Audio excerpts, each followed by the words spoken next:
Salut tout le monde, aujourd'hui on se retrouve pour une nouvelle vidéo. Aujourd'hui dans cette vidéo, donc c'est la suite donc de la partie 2 de la vie des vaches donc de Dan Reptile. C'est un mâle qui a 3 ans et demi à 4 ans. On va les sortir aussi, donc lui il va les manipuler parce qu'il aime bien les boïdés et ça fait très longtemps qu'il aimerait, donc du coup je vais lui faire cet honneur. Petite femelle que vous connaissez. On va sortir aussi le Xenopeltis, la Lampropeltis, le serpent gobert d'œuf, Spéléosophie, s'ils veulent bien éventuellement se faire manipuler parce qu'eux sont très cons. Donc on va les, il va les sortir tranquillement. Ah, donc mon boa Imperator, vous pouvez voir qu'il est magnifique, voilà. Donc une bonne tête quand même. Faire très attention à la tête, ça je tiens à le dire, parce que là, vu sa taille, vu sa puissance, vous allez le sentir. C'est pas une dentition non plus de bébé, hein. Faut... Bah déjà, même à 1 an, tu le sens passer. Tu le sens passer, ouais. Donc voilà, vous pouvez le voir, il est magnifique. Vous pouvez voir, j'essaie de vous le montrer au maximum. C'est des serpents voilà, qui sont pas agressifs, hein. C'est pas des serpents qui mordent en soi. C'est comme ils sont très peureux, ils ont peur, hein, parce que voilà, les serpents ne sont pas agressifs, hein, comme je dis en permanence. Vous voyez, un gros gabarit comme ça dans le milieu naturel, il va pas être comme ça va être pas des jouets. Comme je dis en permanence, ils vont avoir peur. Voilà, je vais vous essayer de vous montrer la fin de la queue. Alors je fais gaffe quand même à la tête parce que lui, il est un peu peur, il a une sacrée détente.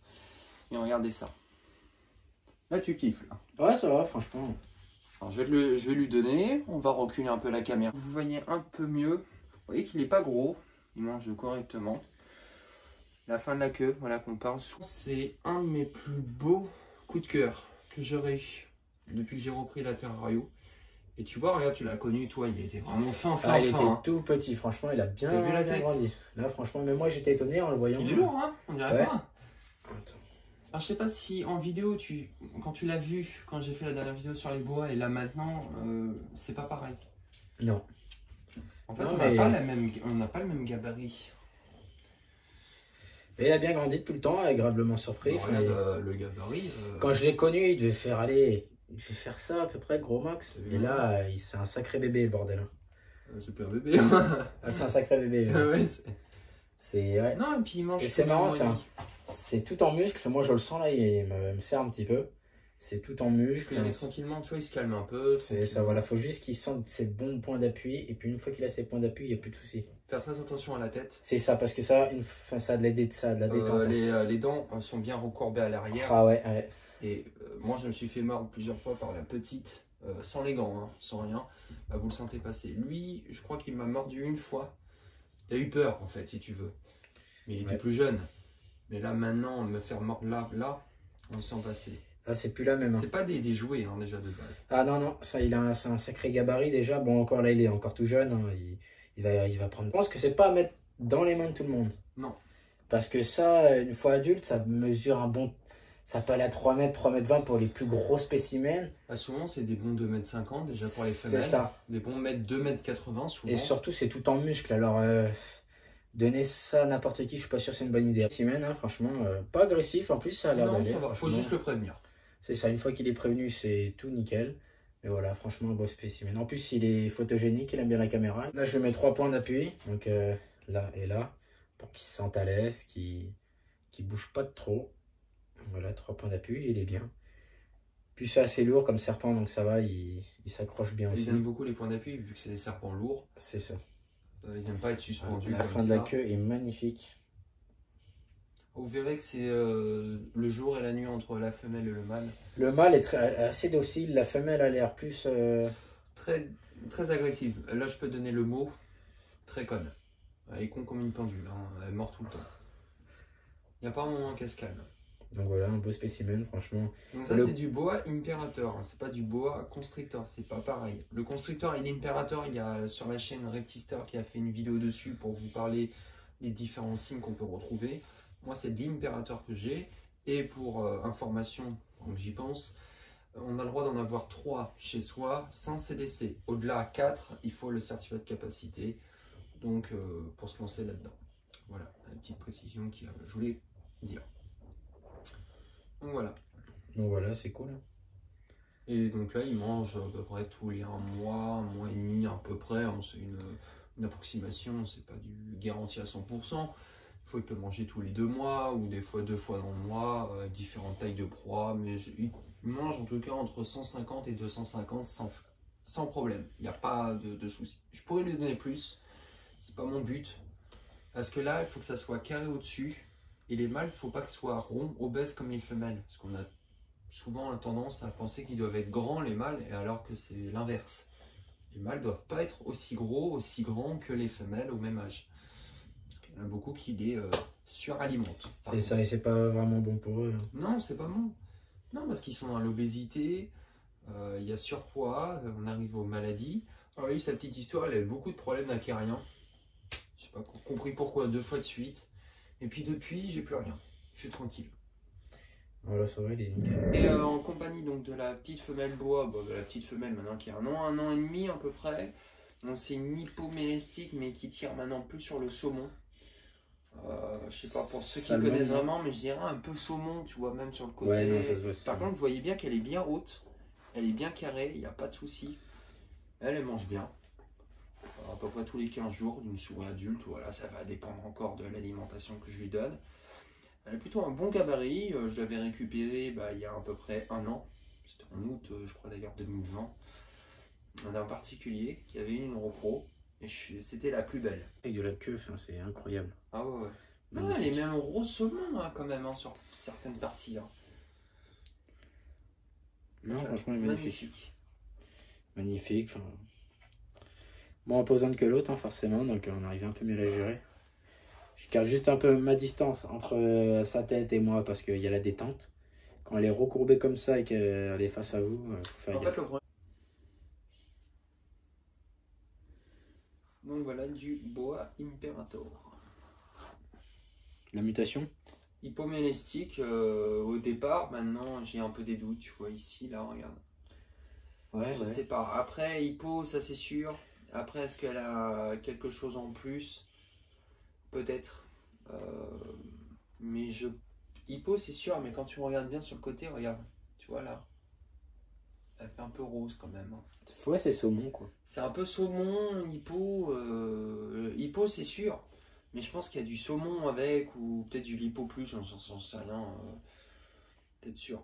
Et là, elle a 1 an à peu près, faut compter. Pas tout à fait 1 an.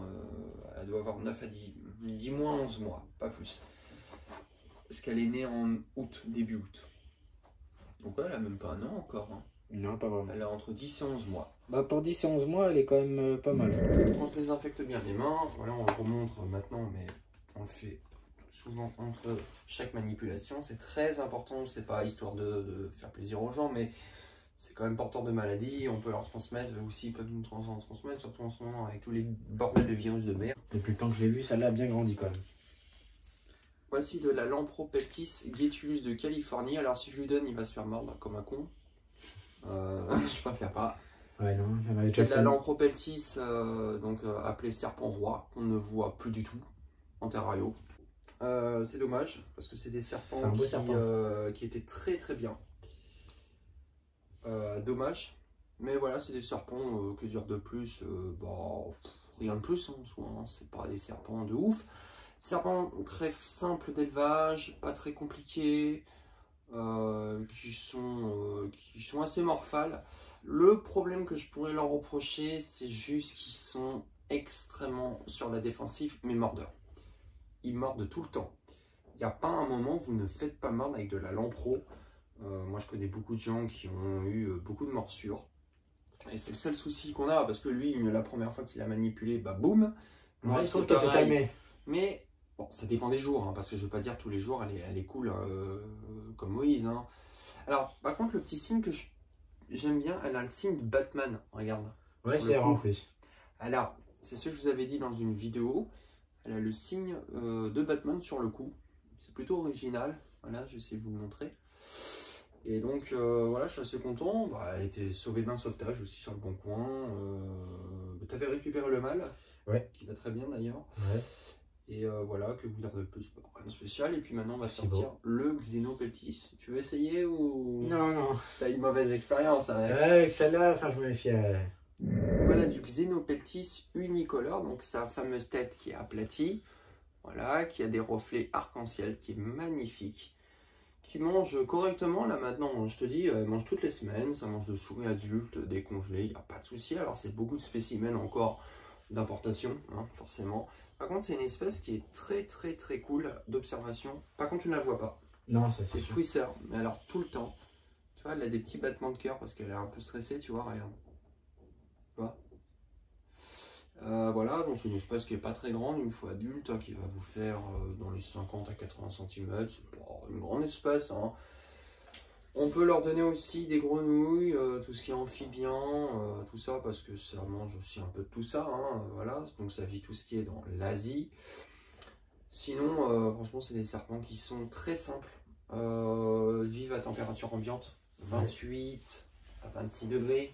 Alors le problème quand on a les canicules, c'est le problème qu'on a. Ils n'aiment pas trop. Parce que là, bah, moi je coupe les chauffages, hein, déjà actuellement. Là, je vous remets juste l'éclairage, mais en soi, après moi je l'éteins parce que avec la chaleur qu'on a, d'habitude j'ouvre pas les volets. Et là, tu peux. On est en train de suer comme des oufs. On n'en peut plus. C'est juste simplement pour les vidéos, mais c'est pour ça que l'été, déjà, bah, on est un peu emmerdé pour nos animaux parce que déjà, ils ont besoin d'une température déjà qui est assez conséquente. En souvent, c'est 31, 32, 29. Mais avec les températures ambiantes, comme je dis en permanence, un tapis chauffant avec un thermostat va vous donner 31,3 par exemple. Oui, mais la température ambiante, elle va être 33 à 34 degrés. Sauf que lui, il va demander 31,3. Pour lui, oui.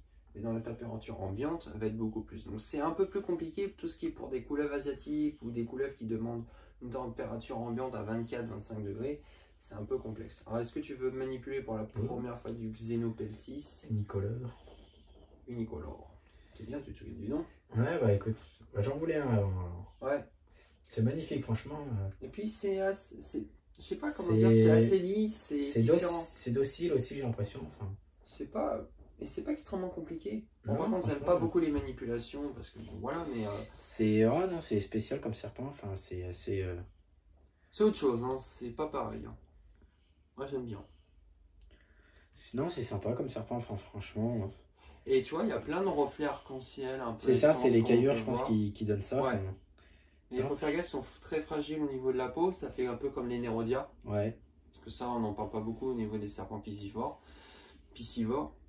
Mais c'est des serpents qui sont très fragiles au niveau de la peau aussi, hein, parce que les Nérodia, Tandophytes, tout ça, pardon, excuse-moi, c'est très fragile. Non, c'est sympa comme serpent. Non, ça c'est cool, ça se déplace pas beaucoup, hein, je veux dire. Hein. Là, c'est ce qu'on leur manipulation. Oui, mais en vrai, après, elle bouge pas. Ça vit la nuit, c'est très nocturne en tout cas. Mais en tout cas, c'est des espèces qui sont formidables à découvrir. Voilà. On ne voit pas beaucoup d'ailleurs. Moi j'adore. Sympa. Toi c'est tout ce c'est Speed parce que bah forcément elle aime pas trop je pense être manipulée mais. Écoute, elle a été plutôt habituée parce qu'au départ elle mordait.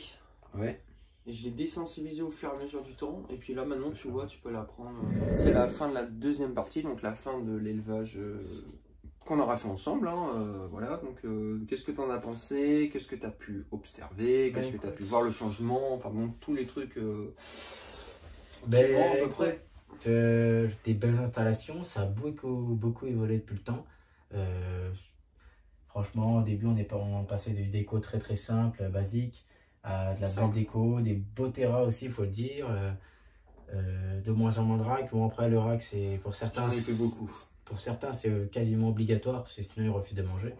Mais de moins en moins. Et puis, des belles bêtes qui ont bien grandi depuis quelques années maintenant que je les ai pas vues. Donc, franchement, non, ça fait plaisir. Des belles espèces aussi. Des belles maintenances. Et puis, tous les serpents se portent bien. Tous les serpents sont en bonne santé. Donc, franchement, ça fait plaisir. Non, parce que j'essaie toujours d'évoluer, j'essaie toujours de changer mes façons de faire comme je dis. Puis je suis pas tu vois, le mec qui est très sûr de moi, tu vois. Je veux dire, des fois je me repose beaucoup de questions. Et puis ça fait du bien des fois de se remettre en question pour certains. Souvent même on s'appelle et puis je me dis merde ça va pas, qu'est-ce qu'il faudrait que je change, nanani, nanana. En fait les gens, je pense, le souci c'est qu'on pense, on va faire du Jean-Claude Van Damme un peu, voilà. Je pense que je pense. Non, en fait le problème, les gens sur YouTube sont persuadés de la personne qu'on a en face de nous, donc en vidéo, parce que nous, au moins, tu vois, on a eu la franchise, et toi aussi tu t'es montré, on a eu la franchise de se montrer. Mais en fait, le souci, c'est que vous dites c'est ci et ça. Mais vous dites pas il faudrait. C'est ça et ci et point barre et salut, au revoir. C'est comme si nous, on faisait un sujet tranquillement, on parle du bois, je sais pas, on fait une vidéo simple, on parle de ce qu'il faudrait faire et de ce qu'il ne faudrait pas faire. Bah, vous faites ci, vous faites pas ça, salut, au revoir, abonne-toi et puis casse-toi. Ça se passe pas comme ça. Alors, comme je dis, moi, je suis ouvert à tout, je suis ouvert aux discussions. Même lui, on n'était pas d'accord sur tout. On a eu des désaccords et des accords. C'est pas parce qu'on a des accords que forcément. Mais on essaye toujours de discuter et toujours d'expliquer nos façons de faire. Lui et moi, on a une façon de faire des fois qui est similaire pour certaines choses, qui m'a demandé conseil et que ça a marché. Parce que la plupart de mes façons de faire ont plutôt bien marché.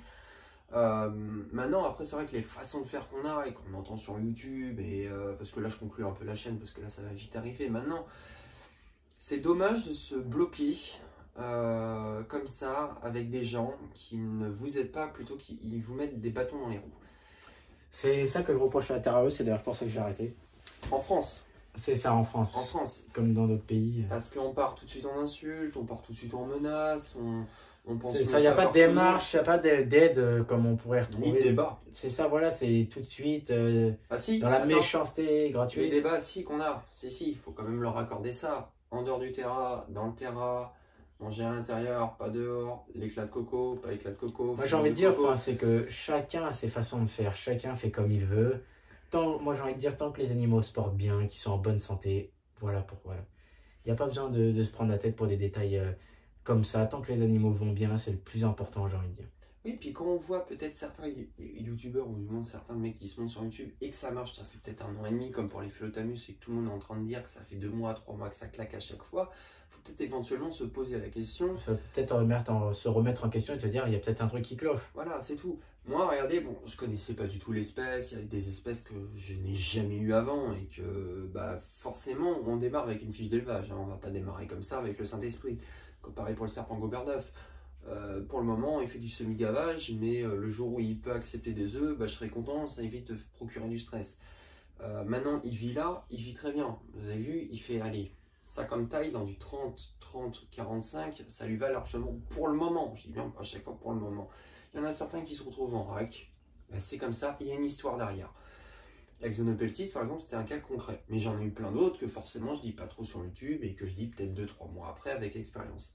Mais par exemple avec le Philoptamus ou avec le Ramphiophis, je démarre sur quelque chose avec des bases qu'on ne connaît pas forcément. Là maintenant, je pourrais réellement parler du Ramphiophis au bout d'1 an et demi, 2 ans que j'en ai. Mais de venir nous faire chier avec des gens qui en ont pas, ou on ne sait pas qu'est-ce qu'ils font, parce que comme je dis à chaque fois, moi je les connais pas. C'est ça, les gens. Je sais pas, ça fait combien d'expérience, je sais même pas qu'est-ce qu'ils ont. On voit pas leur maintenance, les gens parlent. Faites vos maintenances et après on pourra parler. Moi, je suis là pour la discussion, je suis là pour discuter, qu'on soit d'accord, toujours, hein, ça a toujours été d'ailleurs, même avec les plus cons que j'ai rencontrés. Mais à part ça, c'est dommage de s'arrêter sur des trucs tout cons en plus. C'est tout con parce qu'en fait, vous bloquez éventuellement l'accès à certains.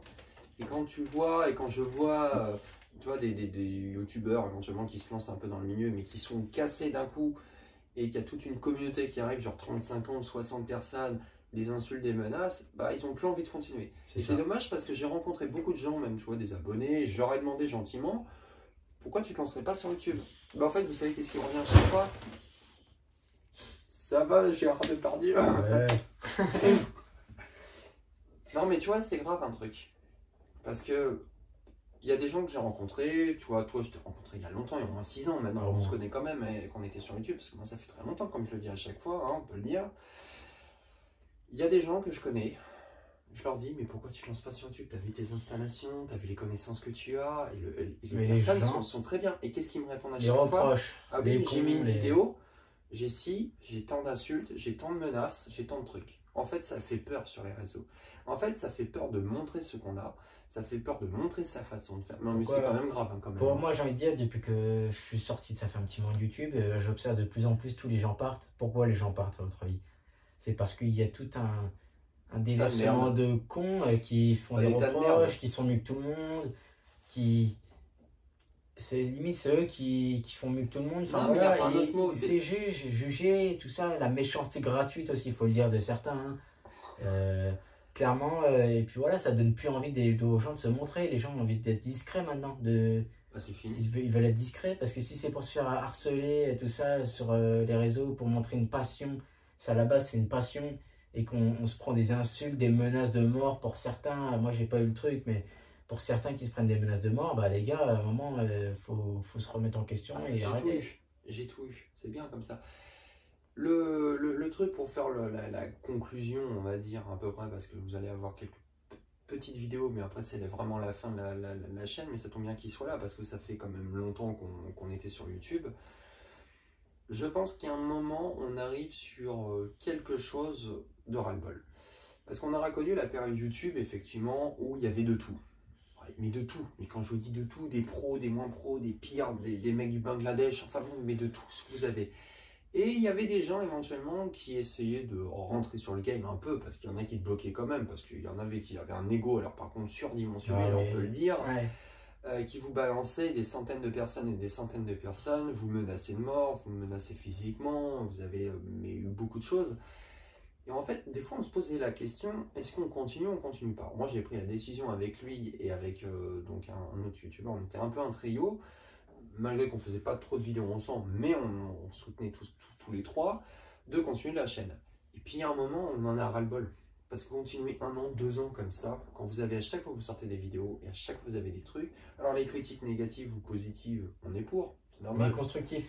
Mais que ça soit constructif. Putain, vous avez l'air de gogol à chaque fois. Ça fait peur. Mais non, mais j'ai rien contre. Et ceux qui viennent me critiquer, pour juste terminer un truc, j'ai rien contre eux, je le dis à chaque fois. Mais soyez constructifs. Ça va à un moment peut-être aider des gens. Moi, ça m'aurait peut-être aidé pour certains, le Renfio, le Philoctamus, le Dasipecti, j'en sais rien moi. Mais ça aide, parce que le problème, tu reçois un commentaire, tu te dis, tiens, bon, le mec il est pas content, tu fais ci, nanani, nanana, bam, bam, tu te prends ça, mais tu peux pas avancer. Donc le souci, tu te dis, mais pourquoi aller leur répondre? Parce que plus tu réponds, plus ça rentre dans un débat de merde. Et en fait, vous savez faire que ça, un débat de merde et un débat de merde. Comme les trucs en dehors du terrain, dans le terrain, pas la pince, à la main. Et on le sort, pas gênant alcoolique, au crochet. C'est que ça, le problème de l'intérieur. Alors le problème, vous montrez des vidéos, oui, mais à un moment, on arrive, à un moment, on ne sait plus quoi vous montrer. Alors le problème que je disais, et qui est vrai, bah tous sont obligés de se créer des personnages, pas se montrer réellement. Et le problème, on ne parle pas de la liste positive, on ne parle pas du bon coin, on n'ose même plus parler d'hydratation, c'est quand même grave, on n'ose même plus parler de la canicule, on n'ose plus parler de certains sujets qui, je pense, qui sont quand même essentiels, la mort, les maladies, les trucs. Bah, trouvez peut-être quelqu'un dans le game de YouTube qui en aura parlé, il n'y a pratiquement personne. Alors, il y a peut-être des gens comme moi, effectivement, qui osent dire la vérité. Moi, je suis franc et je dis les choses cash et j'en ai rien à cirer. Et je m'en fous des autres. Et après, c'est nous qui se font critiquer parce que c'est un sujet, on a l'impression de tabou. Mais c'est pas tabou parce que c'est entre parenthèses, on n'ose pas en parler. Parce qu'on évite d'aborder des sujets qui sont fragiles. Quand nous, à l'époque, on parlait des maladies, on parlait du Bon Coin, on parlait des acariens, mais vraiment beaucoup plus poussé que là maintenant, il faut aller voir les trucs qu'on se prenait. Donc, vous voyez, lui, pourtant, je le connais, ça va faire 6 ans. 6 ans que tu étais à peu près sur YouTube. C'est pas ça. Et c'est dommage qu'il ait arrêté YouTube. Parce qu'il a quand même des bonnes connaissances, peut-être pas tout parfaitement comme pour moi, voilà. Mais on peut se compléter. Et comme je disais quelque chose pour terminer là-dessus, avec des chaînes que j'ai présentées, ça va peut-être pas vous plaire chaque chaîne. C'est comme Squeezie, Cyprien, Norman. Ils ont les trois, les différents. Mais il y en a pour tout le monde. Mais on va peut-être, chacun va vous apprendre quelque chose, chacun va peut-être vous apprendre une façon de faire, une méthode. Lui, il a eu d'autres méthodes que j'ai découvert et que je me suis dit, ma merde, en fait, ça marche. Et je me suis dit, pourquoi pas essayer? J'ai essayé.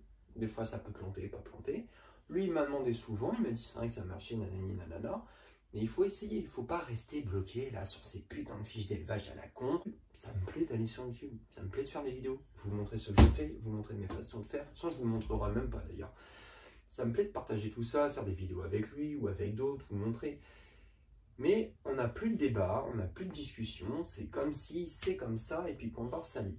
Alors, des gens comme lui ou d'autres qui vont arriver et qui vont quitter du jour au lendemain et vous n'allez rien comprendre, il en reste plus beaucoup en plus dans l'interview. Et en plus, il y a un truc qui arrive, qui est grave. La liste positive a été votée. Beaucoup d'éleveurs ont vendu tous leurs animaux. Beaucoup ont quitté le business de YouTube et de la terrario pour vendre leurs animaux parce qu'ils savaient qu'ils n'allaient plus pouvoir les vendre. Donc il vous reste qui? Il y a des boutiques professionnelles qui ferment maintenant. Il y a des boutiques qui ferment complètement. il n'y en aura plus beaucoup sur la Terre. Alors là, vous êtes tous là, des petits requins, là, vous êtes allés un petit groupe, et paf. Et donc du coup, vous en éliminez de plus en plus. Là, il n'y en a pas beaucoup sur le game YouTube. Hein. Quoi? Allez, Rakistor, on a The Little Things, on a Monty Python, Spectre, Shark et Reptile, on a l'œil du Celte, on a Toupette éventuellement, bon, qui fait un peu de tous les animaux, on a Oda Reptile, ça fait 7, moi je me compte pas parce que je vais partir. Et encore ceux qui publient régulièrement, toutes les semaines ou une fois par mois, on n'est plus beaucoup. On a Max Carter, si, Reptile Squad. On doit aller à tout casser, on doit être entre 9 et 12. Avant on était beaucoup plus. Mais pourquoi? À cause de certains. Alors les éleveurs, j'ai rien contre, hein, soi-disant professionnels ou soi-disant du milieu, venez aider la cause et venez aider peut-être des gens. C'est le seul conseil que je pourrais éventuellement vous donner. En 6 ans, j'en ai pas vu des conseils. C'est comme si tu vas voir ton truc, nanani, nanana. En fait, tu as eu des conseils? J'ai eu des conseils? Non. Capoute. Vous savez dire les choses, vous savez mettre des pavés, alors ça... Ça, c'est pas le problème. Ça, on y va. Mais le problème, l'argumentation. Moi, j'argumente. Je dis ce que je fais, je vous présente le truc, tatati, tatata. Peut-être ça a marché, peut-être ça n'a pas marché, peut-être je me suis trompé, c'est sûr. Mais argumentez, sérieux. Si vous êtes 20 ans dans le milieu, 10 ans, 15 ans, 3 ans, 70 ans, vous travaillez à Maxis ou vous travaillez, je sais pas, en tant qu'éleveur, n'importe quoi, je suis preneur. Je suis preneur. Parce qu'on a besoin d'échanger, on a besoin de dire, ah bah oui, mais tiens, pour ton philosophie, si tu vas faire comme ça marcherait peut-être mieux. Moi, je le dis, donc il faudrait peut-être le dire, peut-être l'expliquer. Pas bon. Voilà, c'est la petite précision. Pourquoi il est parti et pourquoi je suis parti, et je vois que ça change pas, ça s'empire un peu. Maintenant, bon, ça dépend des zones, hein. Ça vagouille. Mais bon, voilà. Bon, enfin bon, t'as aimé, t'as vu ça a changé, t'as vu je suis pas le pire. Non, ça va. La dernière vidéo que j'avais sortie, suis-je le pire? Et vraiment, je suis pas le pire. Ça, parce qu'il y en a beaucoup. Il y a toujours pire. Alors que niveau hygiène, niveau conditions de maintenance, niveau alimentation, niveau gabarit, niveau maladie, il n'y a rien de tout ça. Tout est bien maintenu. J'essaie toujours de faire de mon mieux. Il peut le confirmer. Après, on peut dire des conneries si on a envie en vidéo. Ouais, c'est super beau, c'est nickel, l'hygiène. Ça, il peut le faire, hein, c'est pas le problème. Même moi, je pourrais le faire. Mais vous voyez, on peut tourner la caméra, on le fout dedans et puis il n'y a pas de souci. Voilà, c'est important. Je pense que vous le rentrez là maintenant dans votre tête et vous méditez un petit peu. Vous faites comme Maître Yoda, je sais pas, vous me faites un truc. Essayez de réfléchir. Peut-être pour les prochains, d'expliquer ce qui va, qu'est-ce qui va pas. Moi, c'est fini. Puis, je souhaite bon courage en tout cas à tout le monde. Hein, parce que, je veux dire un truc là maintenant. Tu fais des chaînes YouTube. T'as intérêt à pas pleurer hein, le soir. Ouais. Peut-être une bonne journée ou bonne soirée. Ou je sais pas, bon petit déj. Ou je sais pas, un truc comme ça. En tout cas, j'espère que ça vous aura fait plaisir. Une visite avec monsieur. Si vous avez aimé la vidéo, vous pouvez toujours la liker, la commenter, s'abonner. Mais surtout, il faut s'abonner. Ouais, pour les derniers moments. Ouais, c'est ça. Et puis moi je te dis à la fois prochaine. Allez, salut.